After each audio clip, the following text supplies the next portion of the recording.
as the tallest and most popular, I would say. Definitely. Tallest and tallest, I'll give you. Well, I mean, yeah, you have to. You guys could get in a fucking trench coat and not be anywhere near as tall as me. Yeah? Well, that's how the EU elections work, isn't it?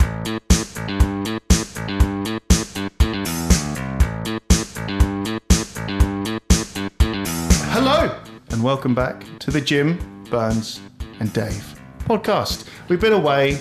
No, we've not been in jail. That's coming.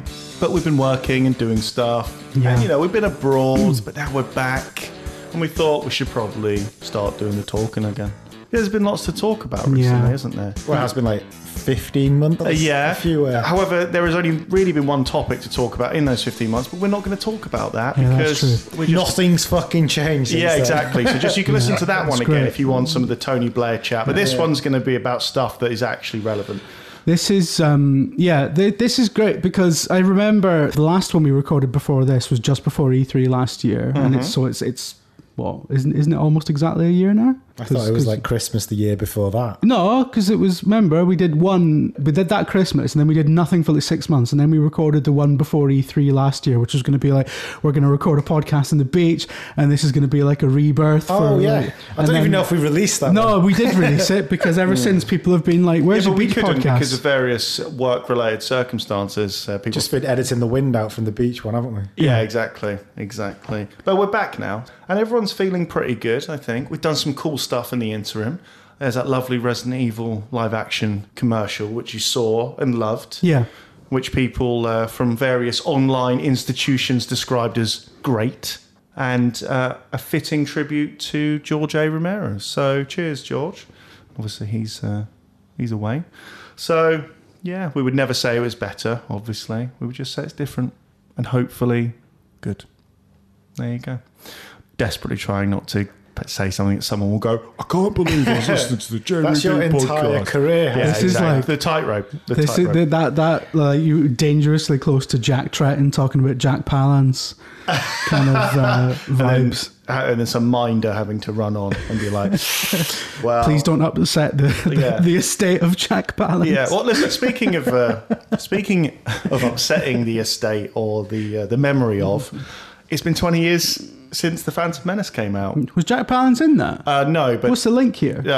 Star Wars: The Just Phantom Menace. Just current and relevant stuff. Star Wars Episode 1: The Phantom Menace upset the memory of many people's past lives. Yeah, their childhoods were demolished on one fateful day. Yeah. But I don't hate it. I don't hate the movie, even though the movie itself is terrible, and I did write a piece about it being terrible when I was at Video Gamer.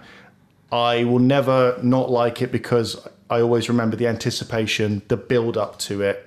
And I just don't think, well, we won't because we're old. Maybe if there's, a 20-year gap between the Avengers and MCU, you might have that same sort of thing. Potentially, but I think that world is filled with video games and other spin-offs and graphic novels and everything else as well. So like the Star Wars thing was just how long you waited since the last iteration of that scale that you could get your eyes on. Yeah, so it was about 14, I think.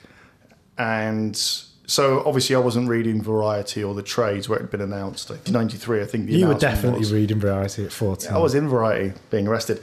And as soon as that marketing and the hype started to roll, it felt like something special was happening, and it was. Now, the movie was crap, but you were going to see a Star Wars movie for the first time in 16 years or so. As you say, Dave, there wasn't this monolithic culture of constant tie-ins, because up until about 1991, when they had was it Thrawn books, Star Wars was kind of by the by. It was yesterday's thing. There were still cool toys and video games, but it wasn't anywhere near like it is now. And also how you consume media, because you wouldn't have Netflix or DVD sets. You'd go to your Blockbuster maybe to get it. Yeah. And when Richard, I think I came home from school one day and Richard Blackwood was on MTV at this point and he was introducing the Star Wars trailer. And of course that trailer was unfucking believable. We watched it before we started this. It's still so good, mainly because it's got all the movie's good bits in it. And there are quite a few, the pod racing, the Jedi battle at the end, but there's a lot of really, really bad shit in there, isn't there? When's the last time you revisited it? I watched it a couple of years ago when I wrote that piece, the piece I was referring to for Video Gamer. It was a few years ago now, but yeah, one thing I will say about it is it feels really like Star Wars in a way that some of, like, even Attack of the Clones doesn't. Attack of the Clones is 1,000 times worse than the Phantom Menace. 1,000. Attack of the Clones is one of the worst movies. That's my memory of it. I've not revisited seen any of that trilogy. That's a weird thing as well, because like the traditional line of thinking a while back, I remember, was that the consensus was that Phantom Menace was the worst one, and then they got progressively better. And Revenge of the Sith was like, oh, it's fantastic. He nailed it. He actually did it. And like, but the reality, the cold hard reality, is that Phantom Menace is the only one with any ounce of soul in it, and clones and Sith are like fucking dreadful by any objective yardstick. Like even the blocking, it like the way he's like set up each scene, it's like two shot after two shot after two. It's like, I've got a theory that because that was like the first kind of major Hollywood production that was shot digitally, basically, right? And all of a sudden there was no clones. Clones, yeah, sorry. So all of a sudden, they don't have any sort of barriers between, you know, as soon as they shoot something, they've got the footage and it's there, right? Mm-hmm. You know, like everyone works now. But it's like, I think a lot of filmmaking technique was lost on that production because they were, all of a sudden, it was far too convenient to get something out of the camera. And I think it's more about just essentially we'll do it in post, because it was a lot of green screen and stuff. And now we're developing technology where you can have the VFX kind of put in to a monitor on set whilst you're walking around, so you get a kind of pre-rendered version of it. But that's what I mean. His head's not in the game when he's on set directing. It's like it almost feels like they're rushing to get it into the can just so they can do all the cool shit afterwards. And it's a weird thing because the technology wasn't there then to do that. No, it wasn't. But these films, and through them, Lucas's empire of tech has driven the technology to be at the point that he would have wanted it to be at when he was making them. Yeah. And I think the Phantom Menace is not is it a bad film? It's terrible. I can't really remember the 1 and 3. Terrible. 2, I remember being like insulted at how much of a waste of my time it was to have gone and watched that. I mean, that two is many leagues below it or above it. Yeah. I suppose Phantom Menace just looks good compared to the other two. Phantom Menace actually has loads of really.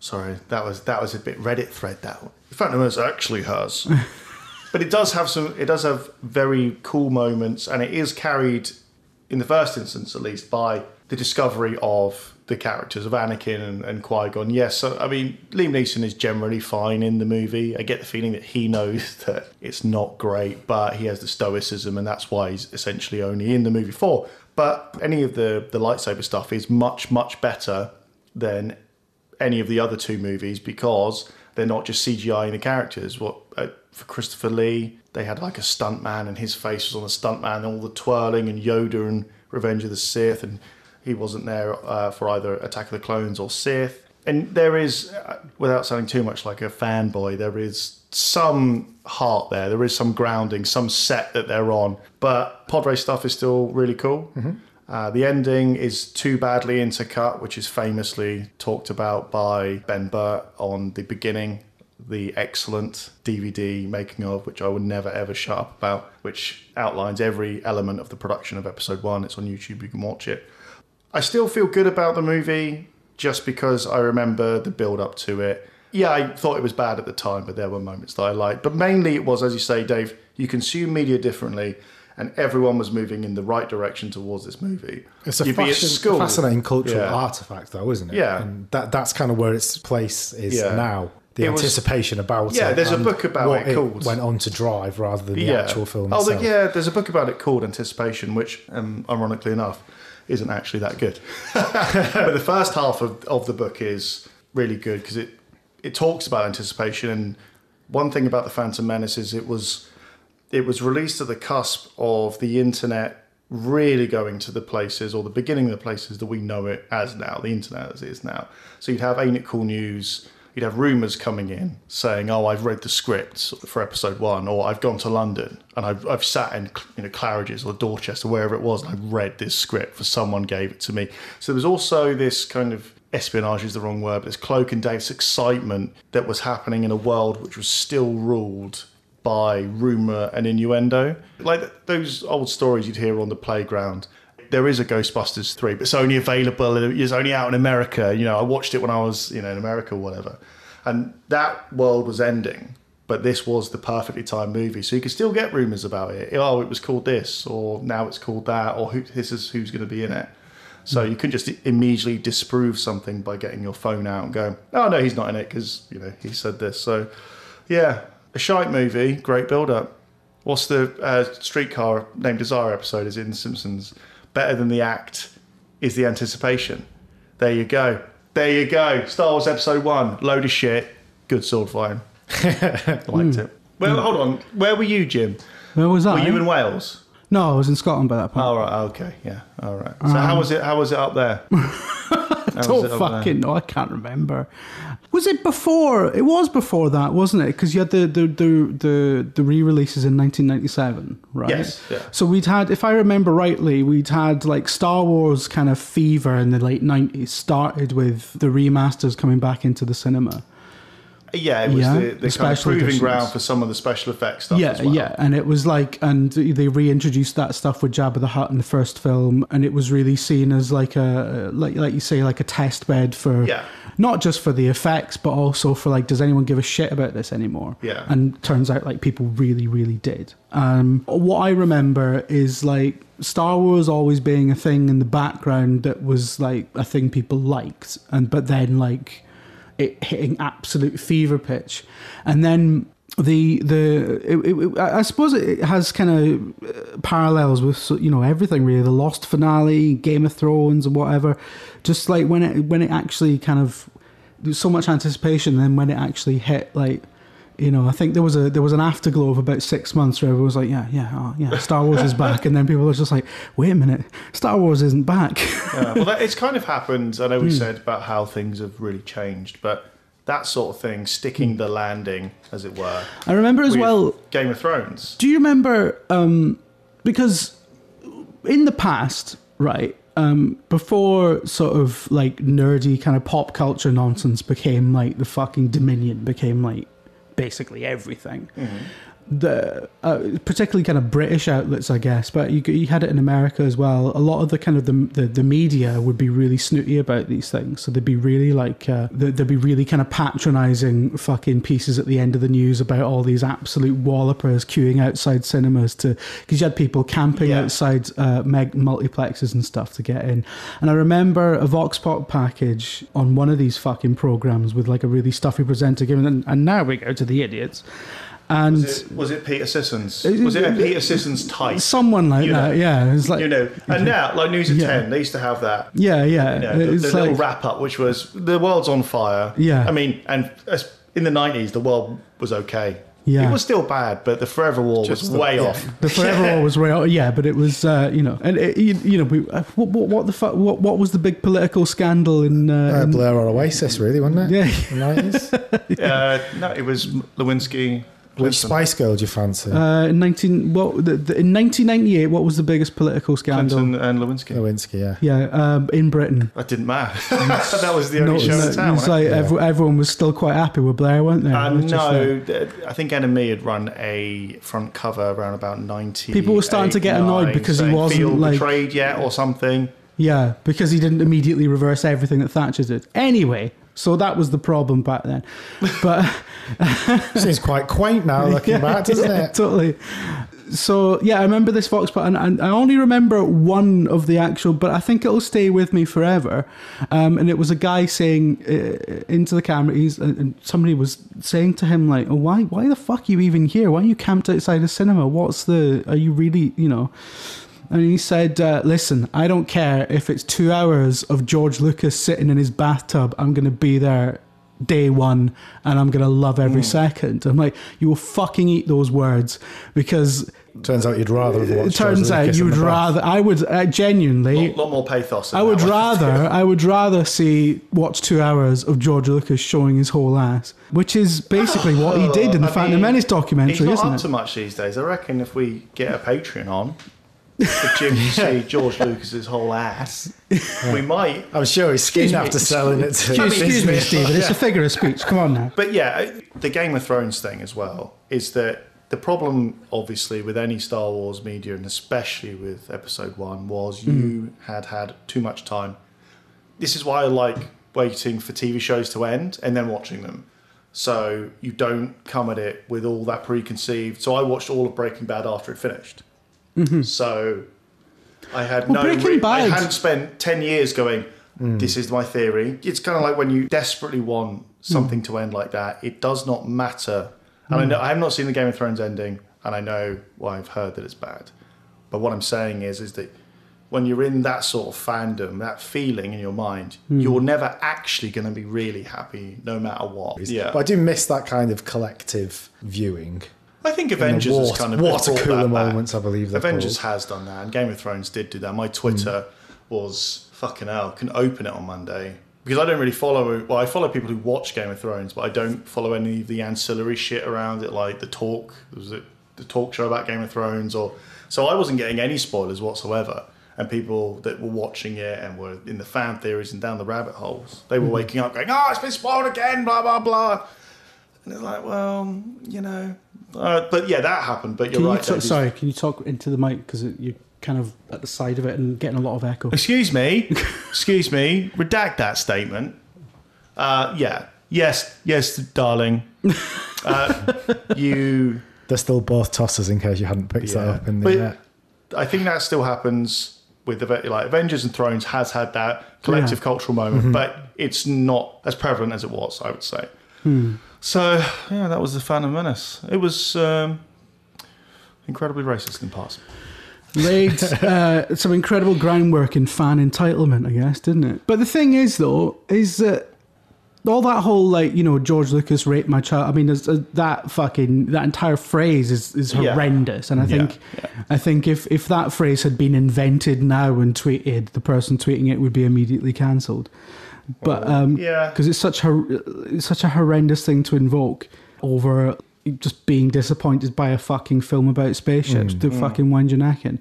But it really is kind of ground zero for that, isn't it? It's kind of because it's like that generation felt like they owned that property and then it didn't do what they wanted it to do. Yeah. Yeah, the Phantom Menace, I think, was the tipping point or ground zero for what you would say in some instances as toxic fandom, because Star Wars had been the franchise that people are nerds about everything. You know, it's just their nerddom is generally about something like engineering or something that is considered cool. But knowing stuff was just being a nerd, right, or a dork.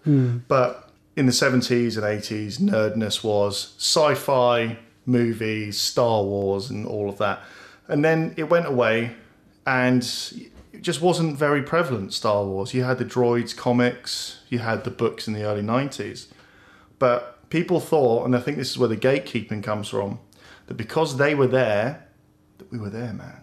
And they'd taken the heat in school or whatever for being dorks when it was culturally unacceptable to like a lot of laser swords, that now they feel that other people haven't done their initiation. Hijacked the culture. Yeah, I mean, you know, and now it is, like, people have loved Star Wars forever. I loved Star Wars forever. When I was a kid, you know, I can't remember the first time I saw it, but it just always seemed to have been there, like it was pre-programmed. Star Wars was always built in. You just knew about it. And so I think Episode 1, with the birth of the internet, as I was saying, getting towards how we know it now, with the talk back on AICN, forums, all of this. And I think I got onto the internet for the first time in about 97, 98. So yeah, it would have been the same me as well. So that's it's the perfect storm for that movie to come in. And actually I was on the Phantom Menace piece on Ain't It Cool News, reading through the contemporaneous comments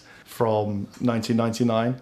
They are amazing. It's just in the build-up, so it's April 99 going, this is going to be the greatest movie ever. this is the movie. People going, you need to calm down. And other people going, I've read the script and it's terrible. And it's just everything that you see on Twitter today. It's that. So it is the start, I think, of that. But Star Wars was uniquely placed because it was such a cultural thing, a cultural icon that had just gone away, it seemed. It wasn't like, how to put this, Star Trek, for example. So Star Trek, people love that. But Star Trek was back in various different iterations. You had movies running through the 1980s. You had The Next Generation. You know, you had all of that. It was, I wouldn't ever say continuous, but you never had to wait that long for something to come back. You know, it wasn't the second coming. Star Wars was, the Star Wars movies were back, and it was 16 years. And if you saw it as a kid, you were an adult and you had responsibilities now. Fucking bollocks, isn't it? And then you were going to get mad because it didn't capture the feeling of you being 7 years old and walking into Man Chinese Theatre or somewhere in Dagenham probably and fucking watching the cunt. Yeah, that's sad, isn't it? Well, there is new Star Trek, Jim. Yeah, there's lots of new Star Trek. I mean, I think it's a really good... Are we on Star Trek now? I was segueing out of the 6-hour conversation on Phantom Menace to give you a shot at Star Trek. Because we had an argument over WhatsApp, which we weren't... Well, not an argument, it was more like one of those kind of older, younger brothers. Well, what happened was is that the trailer for the new Picard series came out, and you were very confused initially, I think, because you had no idea that Picard's family owned a vineyard, and this was news to you. That's what you chose to be raging at. Not particularly.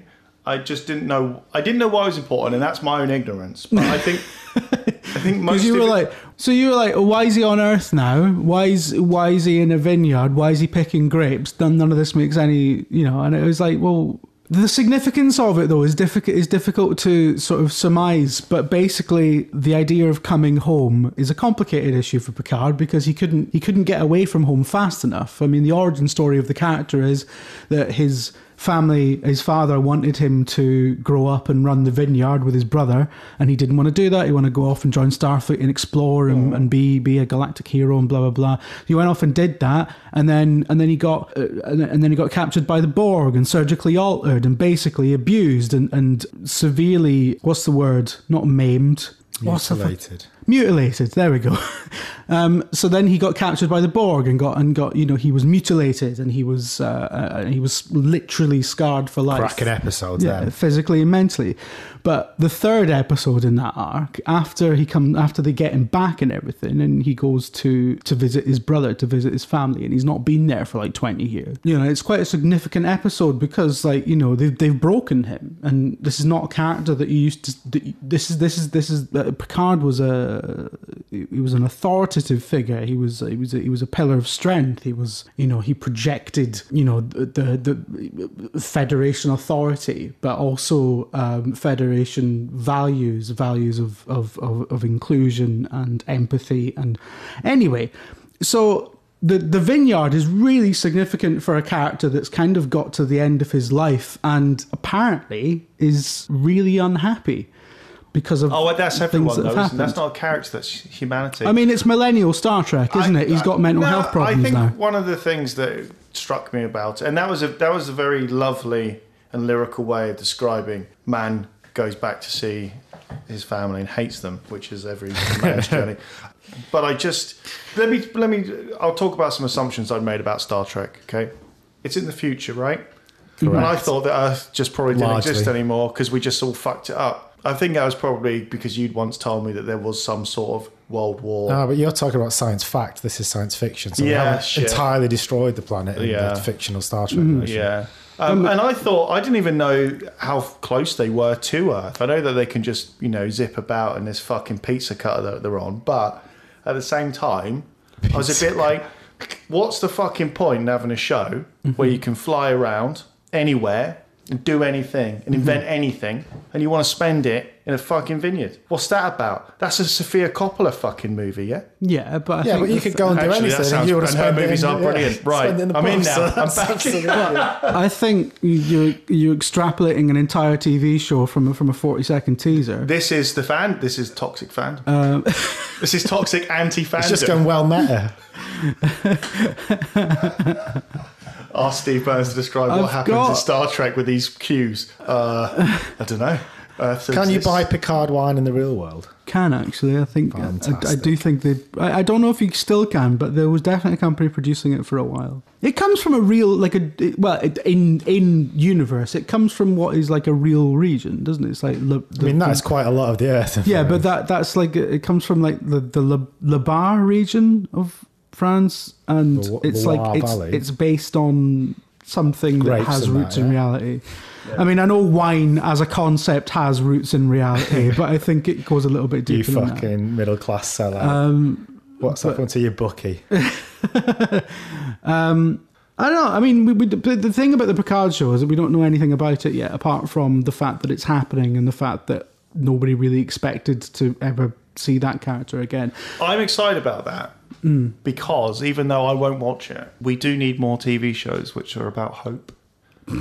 Which are about Actually, yeah, that is. which are and people are excited about See, it. that- sarcastic coming out of his mouth, even I though was he gonna actually say, said that quite see, sincerely. That is I'm incapable of being sincere. I was always up for like, it's always got to be dark. Why is everything so happy? Yeah. Can we not have something moody? And now everything's gone Everything's so too moody, far right? that way. It's like, Yeah. oh man, every time I watch a TV show, I'm like, shit, stuff's bad, isn't it? Yeah, so I don't know. People are excited, and I think they should be excited about it. And listen, Patrick Stewart's back now, and Patrick Stewart's knocking on. So he's, hopefully nothing will happen to him. But I'm just saying, I hope he's immortal. He's brilliant. he probably is. But that's the Discovery kind of was the nice. I haven't finished second season yet. I'm working my way through it. Kind of towing the line between that optimism of Star Trek, but also a bit of more. Because the problem with a lot of Star Trek is that she isn't really any threat. Because everything's a bit too smiley. I think and nice. a lot of the thing. I mean, I think with Next Gen in particular, a lot of it is kind of fucking sitting around talking about the finer points of diplomacy, which is why like Star Trek has this reputation in direct contrast to. Like, it's often directly contrasted with Star Wars, where like a lot of the complaint about Star Trek is like, well, nothing happens in Star Trek; it's just people talking, which is probably why people were so upset when Phantom Menace came out in the first act. Is fucking is Star Trek fucking right? 4 hours about trade disputes. It's basically like fucking watching the Parliament fucking channel now, isn't it? So it's like Right, fucking, Parliament Channel's got loads more action than Star Wars Episode 1. the Star Wars Episode 1 is like it's Brexit fatigue, the movie, isn't it? It's like fucking there's a trade dispute on the planet Naboo, and it's like fuck it. But people should be happy about There's that. a hard border going up around Gibraltar. I don't care.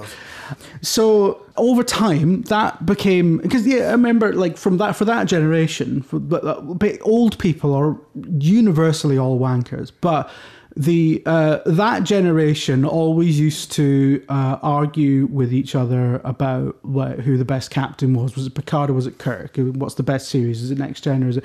And Next Gen had this reputation at the time for being like a shit imitation of the original series.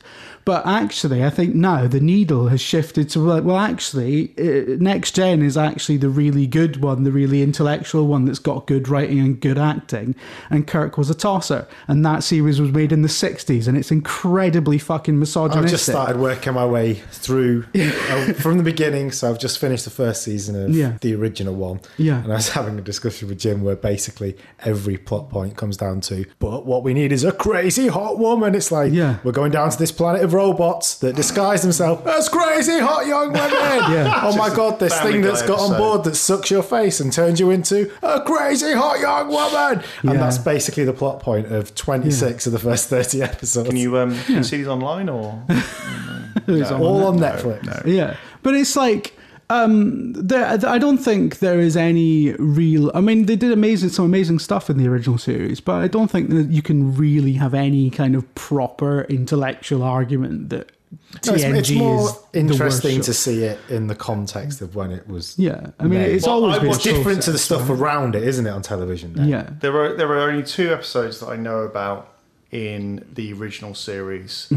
One is it the City on the Edge of City on the Edge of Forever. Forever? Yeah. Yeah, the title. Harmless one.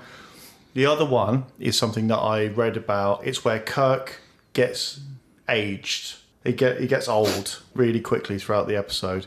And I found out about this episode because I was looking at William Shatner's alleged wigs, and they had a full breakdown of, because as he's getting older, they're going to take his makeup off or like get rid of his hair, aren't they? Now, if he had a full head of hair, he'd have a bald cap or whatever. But they were breaking it down frame by frame. If he's putting a wig on, he'll just take the wig off. But then he can't do that because then you'll know it's a wig. It was fantastic. And that's the only 2 episodes that I know about for... I mean, you've basically covered everything you for need to know, I varying think. different... Yeah, Shatner's wig and the one that won all those awards. So the way you generally criticise film and television or anything comes down to the wigs or the watches and occasionally their clothes.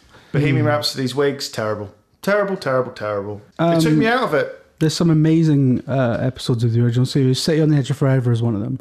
City on the Edge of Forever almost sets the template for every single time travel story on television that comes after it. It's really brilliant. It's one of these things where, like, even if you don't like Star Trek, there's certain Star Trek episodes which are really worth watching. As the Next Gen has one, Next Gen's got a few, but there's one in particular called Measure of a Man, which is all about somebody from Starfleet Medical is trying to legally force Picard to turn over custody of data to him so he can like take data apart in order to figure out how to build more data. And it's the whole thing turns basically a hearing where Picard has to convince a judge that Data might be a machine, but he's actually sentient. And that has a lot of kind of like, obviously that the themes of that episode just get more and more relevant as we What's the deal with travel into the future, with Data? right? You know, He's an obviously I'm a android. fucking moron here. Okay, Yeah. we all know that. But how, like, is he truly sentient or is it? Well, yeah, he's Like, basically... could he enjoy football? Could he enjoy something as stupid as football or wrestling? Could he enjoy professional wrestling? Something so illogically brilliant. Join us next week and we ask Data, can you enjoy? We're joined by... Surely that's got to be up for debate in the show, right? Yeah, I mean that's the sort of thing they explore, right? Yeah. I mean they don't talk about wrestling, but they talk about because it's fucking TNG and it's basically like fucking the Tory Next Generation. they always go to, you know, between fucking in their downtime they have like fucking clarinet recitals and stuff in 10 Forward. So it's all very like it's all a bit prep school, you know. But if you can enjoy music, then. Well, yeah, in the but same field it's as like he wrestling learns on. how to play an instrument, but obviously because he's an android, he's very precise, and it's really easy for him to learn how to play music. But to do it with any sort of humanity, to do it in a way that isn't mechanical, is something that's difficult for him to learn. And there's a whole kind of arc about him That's learning. classic sci-fi interesting questions, though, isn't it? But like, I think what it boils down to is that Data is sentient in his own way. And he tries to understand the human condition through like exploring art and love and all these kind of things. But like, he's no less sentient because he doesn't have a handle on those things. You know what I mean? Yeah, like people don't have a handle on how thermonuclear weapons work. I don't blame them. Speaking of robots who may or may not be alive and know stuff, the trailer for Terminator Dark Fate. Oh yeah. Sarah Connor being back, great. The movie looks like a fucking jeans advert. Every fucking action, every movie looks like a jeans advert. Okay, It's degrading, isn't it? it's terrible. There are no stakes here. It's just more fucking. Now we've got 3 robots fighting or whatever. The main robot bad guy in this one appears to be a Redditor, and it's just the mistake that they made. And we'll be very quick about this. Is the mistake that everyone wants the Alien franchise to make by having a straight sequel to Aliens, where Ripley and Hicks just do the movie again. There are no stakes in any of the future Terminator movies, apart from the very end of 3, because they're all just remakes of Terminator 2 by worse directors with worse actors and regurgitated plots. So the next Terminator movie should have one T-800 in it. Yeah. Well, I think you're right, because the as we've discussed with Alien and Aliens and Terminator 2, is that's the next logical step to ramp it up, but then it just continues down those lines, continually like doubling the amount of Terminators or doubling the amount of spaceships or whatever it is, rather than pulling it back to the core of what made it. Well, they continue. As you say, there are expansions. We talked about this before. Aliens and Terminator 2. Terminator 2 could have the same tagline as Aliens. This time it's war. It only really works next to the Terminator or Alien because you've established the rules of the universe and how the threat operates. Now you have something which counters the threat. Oh shit, there's a new version. And there's a reason why Alien 3 and Terminator 3 end in apocalypse, whether that's personal for Ripley, who kills herself, and you feel like she'd probably kill herself anyway, even if she didn't have the alien queen inside of her. Terminator 3 ends with the world actually ending, because they're like, you just postpone judgment. That's kind of basically the logical conclusion of that franchise, isn't it? Really? Yeah, exactly. Personal or planetary apocalypse is the end point, because it's all been set in motion. And that's actually what a lot of the themes of the movies are about, especially when you get towards the end of the second and into the third one. And I just think that an Aliens movie, Aliens 2 as it were, well, so what now? We go to the alien home planet. Why? That's a really fucking bad idea. Yeah, we also tried that one. Yeah, that was bad. Yeah, I don't know. I just don't see where are the stakes here. So the stakes in the first of those movies are, we actually care about these people.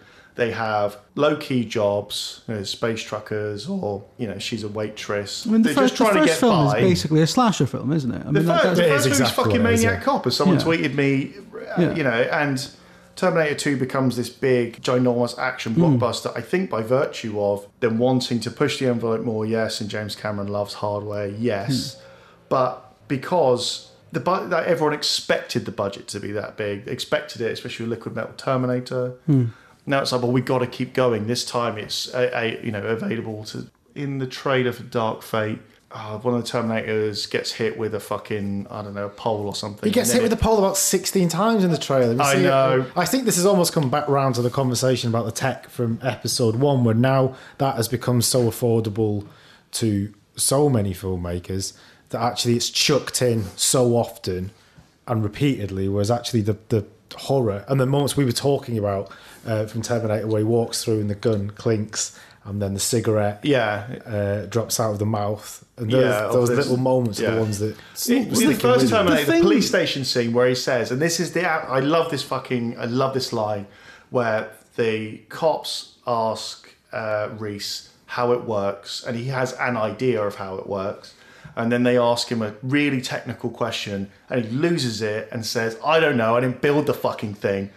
It's the perfect distillation of the frustration of the moment, because he knows they don't believe him.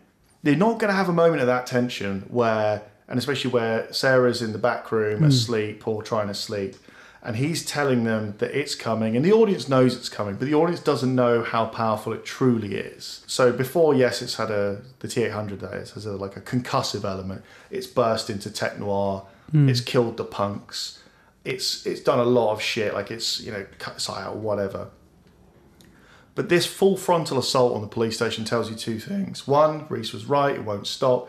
Two, that's actually something of how you would kill it, because it's not particularly intelligent in that way. So it tells you something about that, which leads into the second movie, which is the new one is a lot more intelligent, is a lot more of an infiltration model. So the thing that you sent back to protect you is way out of its league.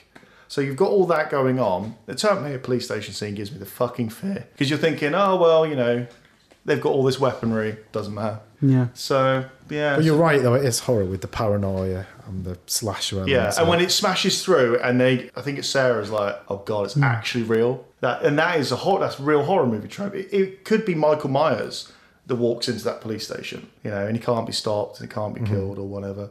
So I think like Terminator 2 is such a perfect sequel to Terminator. Yeah. In no small part because it mirrors the Terminator really nicely. It brings a lot of the elements of the Terminator full circle. It makes the fucking T-800 the good guy. Yeah. That's the most obvious one, obviously. But it really deals with elements of the first film that Sarah Connor really struggled with and really didn't quite accept until you see her in the second one having accepted it. And this I think one of the scariest things about those two films isn't just the kind of the slasher element where you've got something unstoppable chasing you down.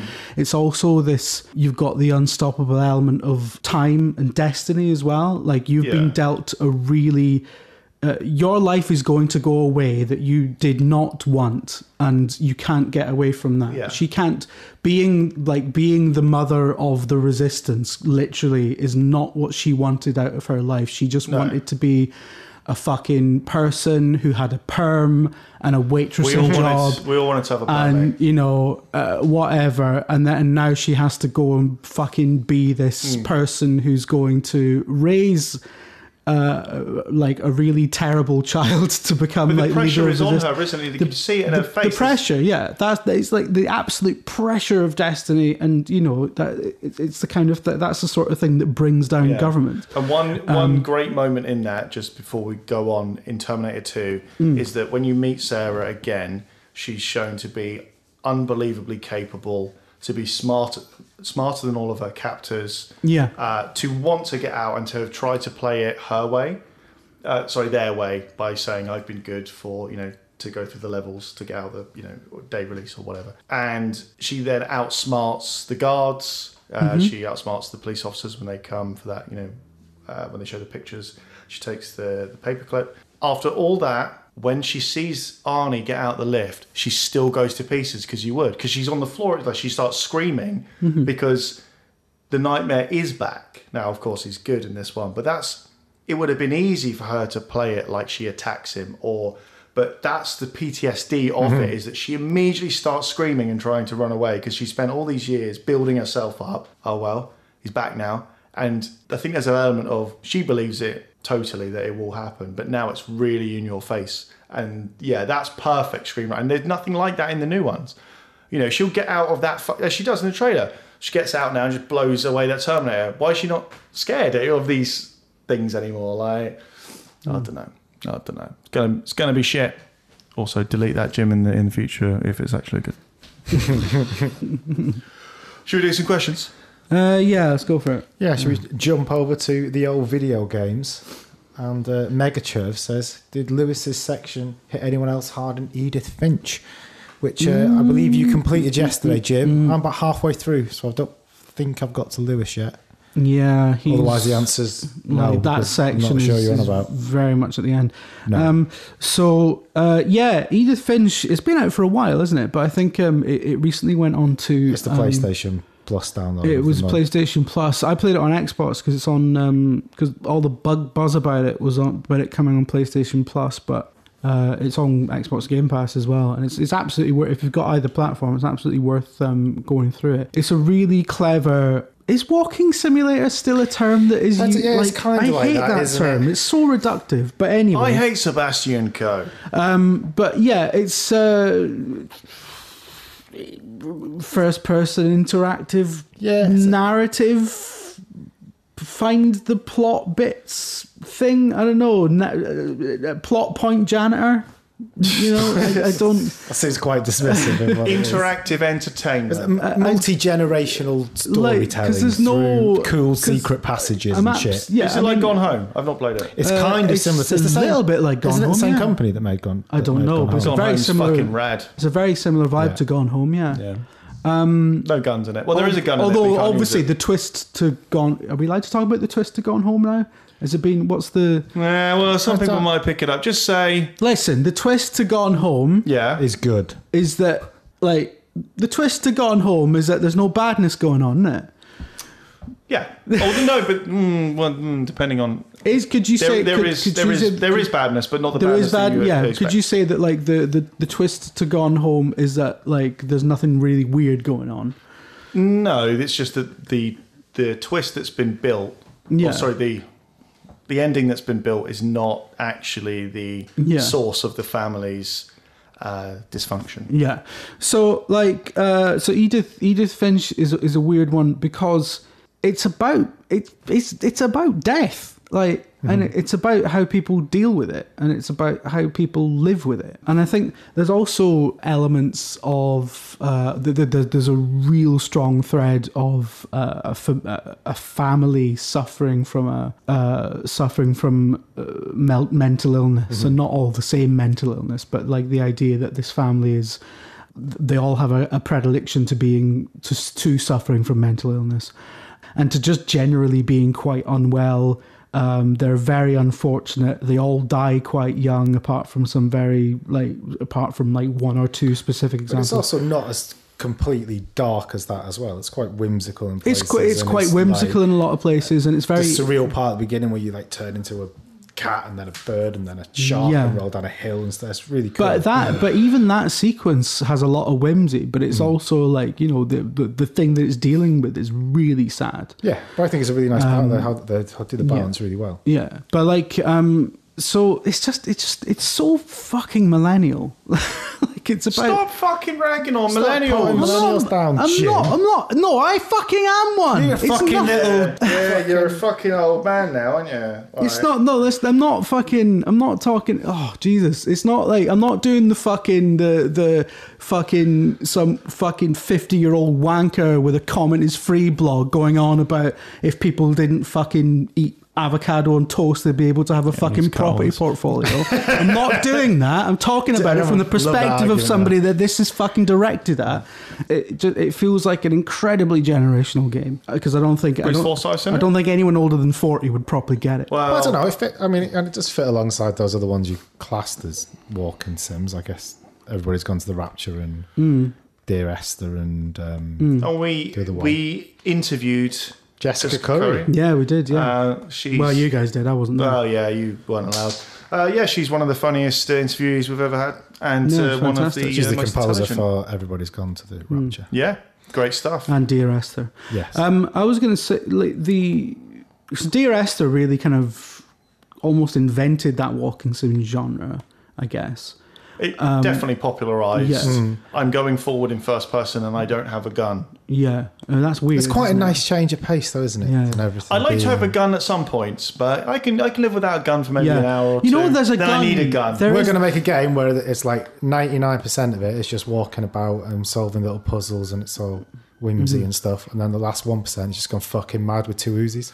How about that? I don't know. Sounds a bit incel. That sounds like Steve Burns, the video game. No, listen, I'm not into violence anymore. I've had a face turn, but a face turn. I'm into positivity forever. You know, we're gonna have to do some shows where it's just about things that we like. None of this cinema sins fucking shite where everything wrong with movies made by people more talented than you. It's just here's what I love about. Here's what's good. Here's what's good about Mega Drive cartridges. Here's what I like about these things. There you go. I reckon we could do that. Don't fucking steal that, anyone listening to this.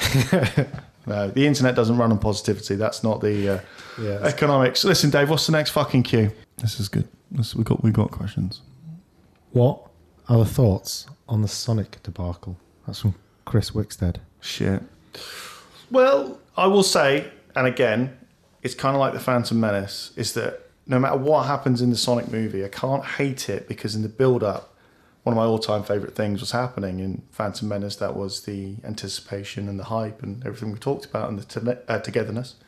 In Sonic, it was when you watch it and he puts on the Ghetto Blaster boombox, whatever, and been spending most of my life. And Gangster's Paradise starts playing, and I just laughed. I laughed for so long that I left my house to go and get some lunch, and as I was walking down the road, I remembered it again. And started laughing again, and it was one of those they really stick with it. Yeah, and it was one of those really ugly laughs, which looks like you're crying. And people were driving past, and at least one person was like looking at me as if, is this guy okay? Because I was nearly bent double, and it must look like I was crying. Like something had happened here. And it's not, you think it's just a gag. Because the 90s and everything, it just plays for the duration of it. It's the rest so of the trailer good. is amazing. I'll never hate it for that. Yeah. No matter what it does. It's immediately 7 out of 10 at worst. Oh, God. Just... So, going back to fandom and the power of that, do you agree with the idea that they're changing the look of Sonic because everyone hated it? Because admittedly, it looks fucking nothing like Sonic. I think there's... with character design, that can change. And Sonic's design has changed over the years. But there were... Yeah, but that design doesn't look anything like exactly. Any so designs. It's not like it's one of the designs out of these, say, 3 or 4. I mean, there was an even game about this, Sonic Generations, where so there's the 2 kind of designs of Sonic and their gameplay elements. It's not like this was one of the commonly accepted ones, and then people went, well, I would have preferred the original Sonic or the earlier MD games. It's got human teeth. It just looks crazy. And the thing is that it's not just bad in stills, it's bad in motion. And yeah, But is it dissimilar to, I suppose, when you have screen tests for films? and people feed back and say, "Oh, we don't like character X or whatever," and then companies go away and because it's so rejig it. tech heavy. Feedback isn't new. I mean, even Martin Scorsese had to test his pictures, but the work required is much bigger. So if you don't like the ending to a movie, they'll probably go, right, get the assembly, get the brushes out. Is there anything else in there, or do we have a different version? Whatever. This is the amount of time and cost and effort for the effect house. They're going to have to do this is going to be massive. But yes, I think the cost of problem. But I imagine actually fixing it might be easier than because at least then it's all digital created character. So it probably costs you an absolute fortune. Yeah. Or you're not going, he's got onto that picture now and has had to shave his mustache for that. And then they both have their challenges. That set and we've like the Superman problem. That someone posted that picture in of Superman in the edit, and he's got that moustache before they CGI it. It's fucking brilliant. Just keep it. It's Tom Selleck now. Tom Selleck as Superman. Take my money. Fucking hell, yeah. Done. Jesus. Right, get a time machine. Yeah, I don't know. There are pros and cons. The amount. It's not just how a character looks. There's also, I think, stuff about the rigging and the way the shot is composed, how the matting is happening, the way the backgrounds are being inserted, the way that the blocking works with any actor, digital or not. That requires a phenomenal amount of change. And I think what they'll end up doing is the close-ups and anyone where it's really visible will be changed, and anything where he's the blue blur or whatever, they'll try and slide it in or out, as it were. Yeah. I don't think there's much that... I mean, it depends how much they're redesigning it. If it's going to be a complete overhaul, then they basically have to start from scratch. Yeah. So that's... It's not just about tweaking the values, because then there's... Like, if the character's head then is wider... So the framing, how does that work on the actual model if the model turns? So I'm sure it's an absolute nightmare. And the teams of people working. Yeah, I mean the kind of upside is that it's a bunch of ones and zeros. So as long as you've got the manpower, it's not like Martin Sheen has had a heart attack. You know, it's like, wow. I mean, a cheaper way would maybe to have put out some teasers. But the teaser images were bad. The teaser poster was decried as bad, but it was nowhere near as fucking bad. It's like, reaction to that was pretty bad. Yeah, we'll just... But yeah, because I'm not for making things by committee, but maybe just a thing of just leak that model of it and see how this is people obviously react. objectively bad. It's got human teeth. I know it's a. The thing is, it's a Sonic the Hedgehog movie. It's gonna be dog shit, however they make it, and. Most of the people complaining about this are people who've been playing Sonic who were 10 when the fucking original came out. So they're all frankly too old to be able to have an opinion about this. Sorry, just to give everyone context, this is Jim sat on my couch ranting about Sonic fans being a bunch of tossers whilst wearing Sonic socks and the Nevada I'm t-shirt. not being a tosser about it. I'm not being a tosser about it. I don't know. So it does sound like you're being... So, whatever. My 12-year-old daughter saw that trailer and thought, yeah, it looks great. There we go. Yeah, she's the fucking demographic. Maybe she's just stupid. She's not stupid, is she? She's fucking 12. Yeah, exactly. She's stupid. 12-year-olds don't know anything. No, being 12 and being stupid isn't quite the same thing. There's a lot of crossover. I'm not saying that your daughter is stupid just because she's your daughter. All I'm saying is Maddox had this right. Is that all 12? I can run faster than your kid. Okay, I'm taller. I bet you put that to the test. I bet you can't run faster. I bet you can. I'm on steroids. Jim, cut that bit out as well. And some of the daughter chat. Well, look, my point is that she's the demographic. I mean, it's people like her that they need to bug their parents to go and see this film for it to make any fucking money. Not the people who are in their 30s and still into Sonic, of which there is a fucking dwindling number. Did your intelligent and fast children bug you to see Detective Pikachu, and is it any good? They did bug me to see Detective Pikachu, and it is really good. And it's often being directly compared to the Sonic film because the character designs are so the other way. It's like, well, actually that works.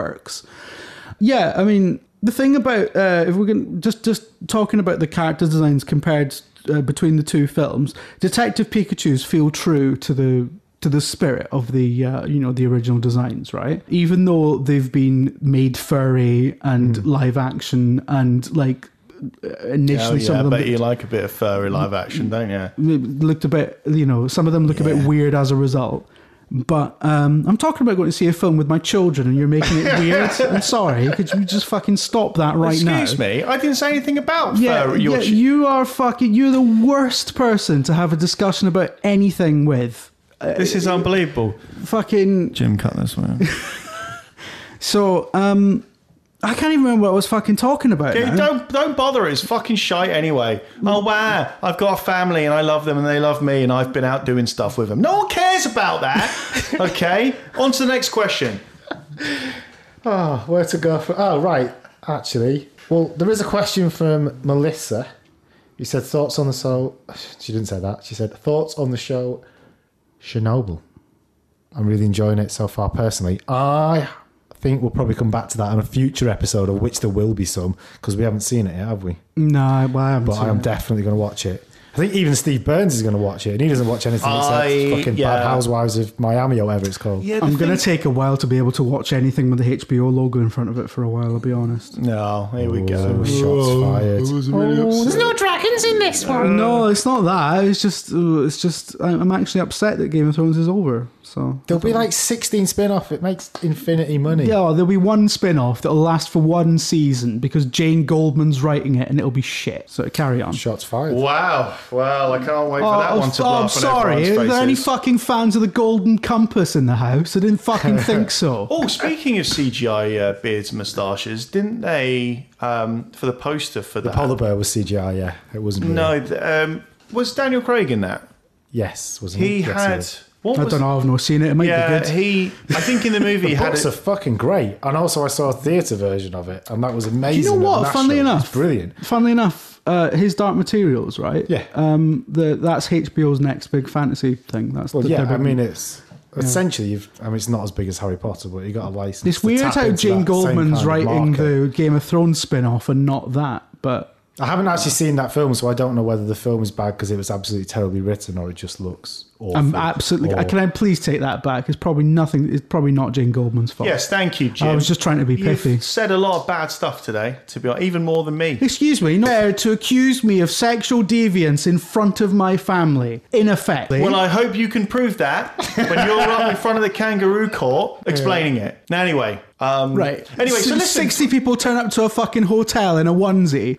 How is there no... Is there a sexual element? There's got to be, isn't there? No, they just like stuff. It's just Some of them display. shit themselves and get the bigger ones to wipe them up. No, That do they? Yeah. So, how do you get into this? Is there like a There's a Beano whole style fan thing. club? Is 'Cause there a button? there you are, can- there are baby furs and like daddy furs, right? okay. And like, yeah. This Something like actually- this in Soho as well. I can see why you're upset by me saying this now, because I didn't, again, surface level, I just thought... it was Once again, Burns goes off on one without knowing the full context. Yeah, There we well, go. not knowing the full context is how we win, especially in wars in the Middle East.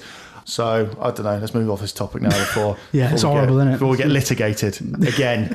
I mean, it's just the two of you against each other, so it's fine. Are we going to have the We've both got the furry- same lawyer, you're fucked. Anyway, moving on. Kevin McCusker asks, any of you seeing Godzilla King of the Monsters? That's Godzilla King of the Monsters.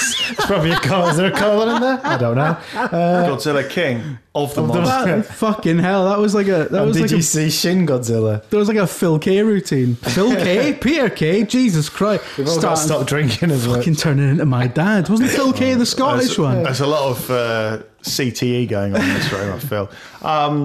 I've not seen any of the Godzilla movies since the 98 one. I haven't seen it, but we'll see it. Because you were saying it looks Have quite you good. seen the 2014 Godzilla film? No, Right. should I? It's really good. It's Hold fucking... on, how much talking is there in it?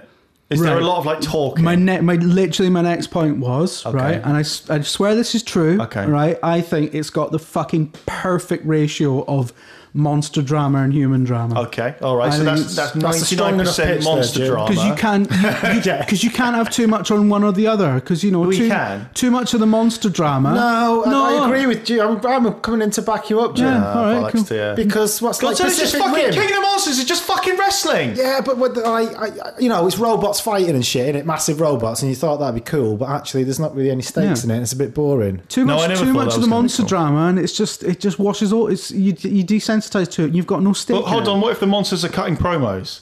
it. But it's not literally wrestling. But what if Godzilla now speaks perfect English? or Mandarin for international audiences or whatever, and cuts a promo. And then Vince comes. This is a much better movie. Please tell me. Can we just talk very briefly about how when I thought Avengers Endgame was just fucking ultra budget wet WrestleMania, and that's why it was brilliant, and everyone sort of having an argument about essentially whether or not it was fucking Tolstoy was wrong, because it is dumb.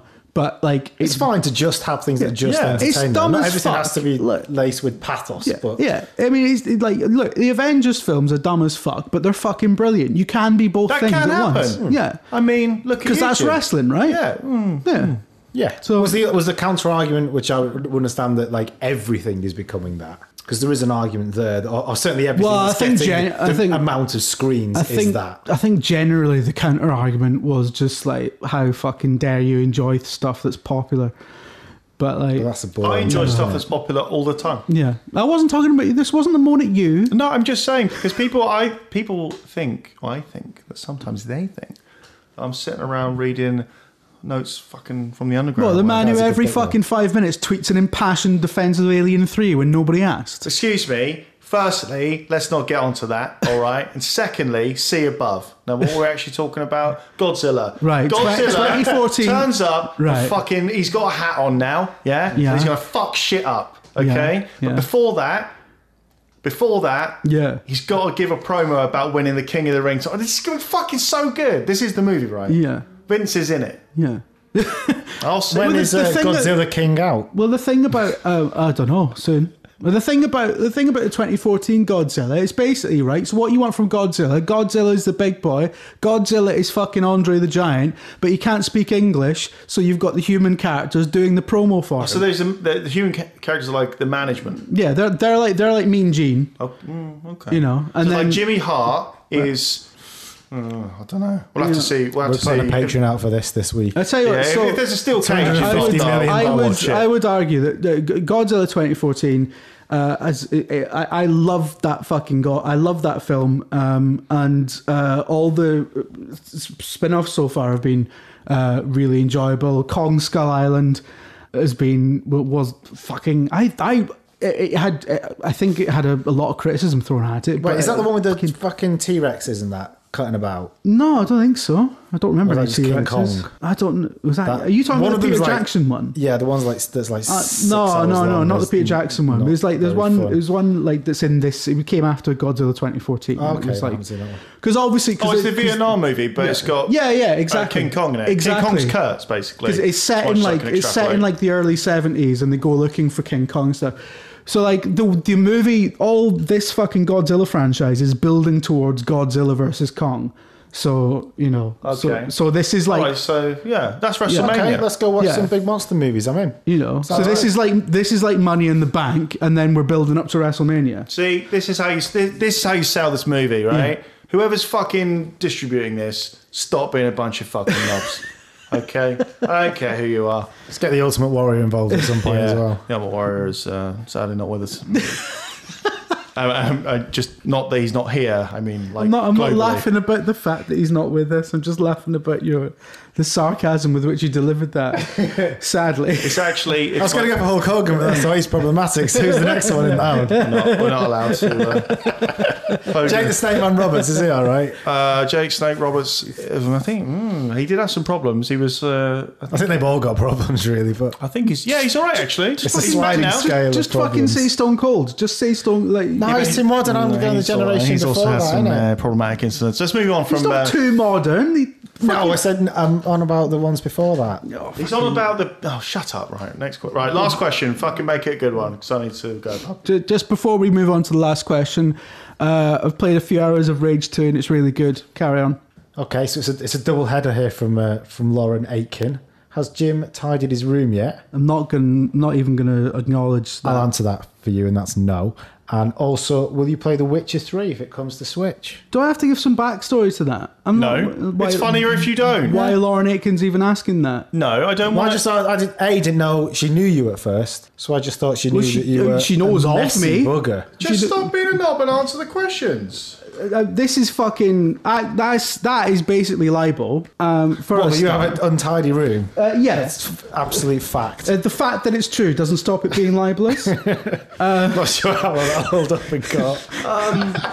Okay. The Donald Trump line of defence. Listen, so The Witcher 3, hold on. What's her next question? Would you play Witcher 3 if it comes on Switch? Have you already asked it? Yeah. All right. Okay. You were that's so good. in your headspace about your room. I'm actually outraged because this comes from a conversation that I wasn't privy to about me and my fucking leaving a sock on the ground or several. The context is making it worse. Jim. It is, okay. yeah. So Right. Okay. So, Witcher. Right. All these rumors. There's been a Chinese. About your socks or about? There's been a Chinese. Look. Excuse me. Right. The fucking sensible talk now. Right. The Witcher 3. 59 minutes into an hour-long podcast. Let's get sensible. Fucking stop now. The Witcher 3. There was a Chinese retail listing for Witcher 3 coming out on Switch. Right. I don't know how dubious it is, or people seem to think it's quite authentic. The thing is that like the Witcher,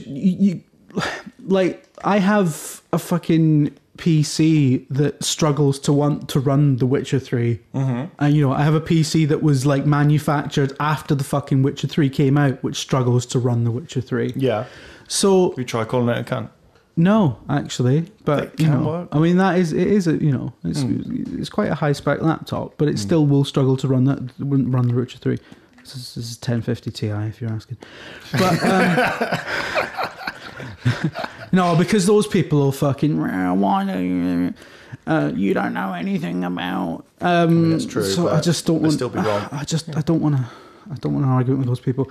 But the point is, like, I love the Switch. I'm on record for it. But like, I really struggle to see how much they're going to have to pare The Witcher 3 down. Yeah. In order to get it running on that hardware, must be. Well, the reason why you've not been able to envisage this is because you're a fucking weapon. This is how I would do it, okay? This is how I do it. Do it the old way, when video games were actually fucking good and not about talking and that. You walk from left to right, Just knocking twatting cunt people. out of people while fucking techno plays in the background. Does sound Completely good. We're not incongruous. talking about two different versions of fucking Disney's Aladdin. That's what you do. You walk from left to right. You've got those two swords or whatever. But that's you fucking Just jump like on Golden Axe platforms. meets Doom. Thank you. The Witcher 3 Thank title. you. But remember and also he's in- got quips now. Remember in the olden days when And like sometimes he gets big you if know, he eats some food Nice or to whatever. meet you. There's a nice Yeah, world, exactly. right? And there's Thank shit. you. It's Remember not the like lava that. world? remember in the olden days where like Aladdin is a prime example where instead of just port because the machines were so fucking different. Yeah. They wouldn't a lot of the time they wouldn't make the one game and port it between them. They would just have two different fucking games. Yeah, like Robocop versus the Terminator. Yeah, yeah, SNES version is shit. Yeah. And Mega Aladdin CD version's SNES amazing. is bad. Yeah. Bad. And the other one. Lion King? What did I say that? Lion King. No, they were the same, weren't they? Were they the same? I don't know. Either way. Yeah, I mean, lots of people have been talking about how, like, the ways you could do this. Some people have suggested that it might be like a weird kind of cell-shaded version, which... Oh, you could do that, actually. So some people have suggested that the art style might have to be changed fundamentally just to get it running at all. I don't think it'll be quite that drastic, but I do wonder if it does come to the Switch, then will it be so compromised that the dream of playing Witcher 3 while you're sat on... I mean, you can have two scenarios in one year while you're sat on the train on a toilet. I was going to say, you went to train, it's like, oh, he hasn't said doing a jobby, and then you brought it immediately back Yeah. to But, doing a jobby. but Why like, not just make it a light gun game? Or a side-scroller? Why not make it a side-scroller? Why not make it a racing game? Why not? That's what it is. That's what it is. It's the Witcher 3 karting, isn't it? No, he's got a horse, right? It's like, but like he's got. So it's G1 jockey. But it's he's like got a Mario sword. Kart. One person's on a horse, the other person's riding a fucking trebuchet. Was it Road Rash? Road Rage? Yeah. Road Road Rash? Rash. Yeah. Punch the horse next to you. Yeah.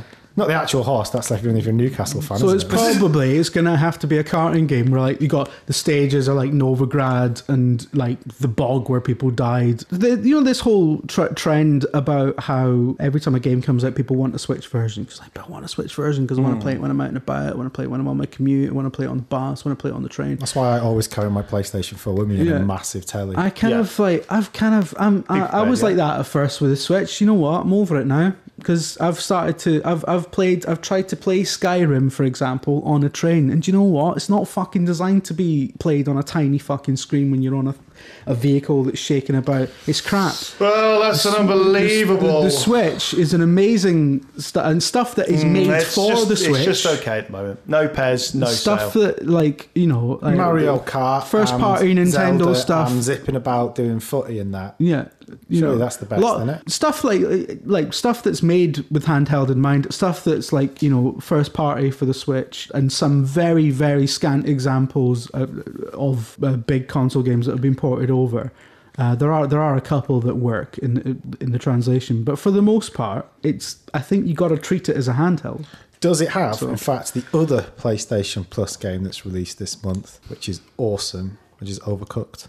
It does have Overcooked. And that's the best game ever. It's great. You're all wrong if you think I'm really bad at it though because I've got a bad brain. Can't do normal thinking. Essentially, I can't have anything. And also, your natural instinct is to spoil things for people. This has got a twist ending. Anything so that requires, right. like my brain just basically functions on out of order execution.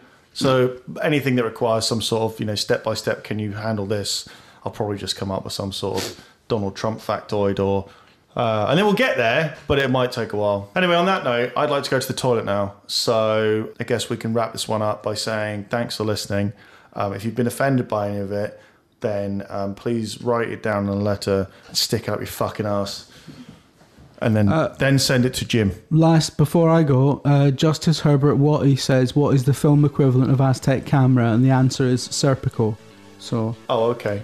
Oh, Dave's off to the Champions League final. Where Liverpool hopefully will lose, but I've had this horrible premonition they're going to win on penalties. So if that comes to find pass, out more next week. Yeah, find out more when Dave has died, and so have I for various different reasons. Goodbye, baby. Bye.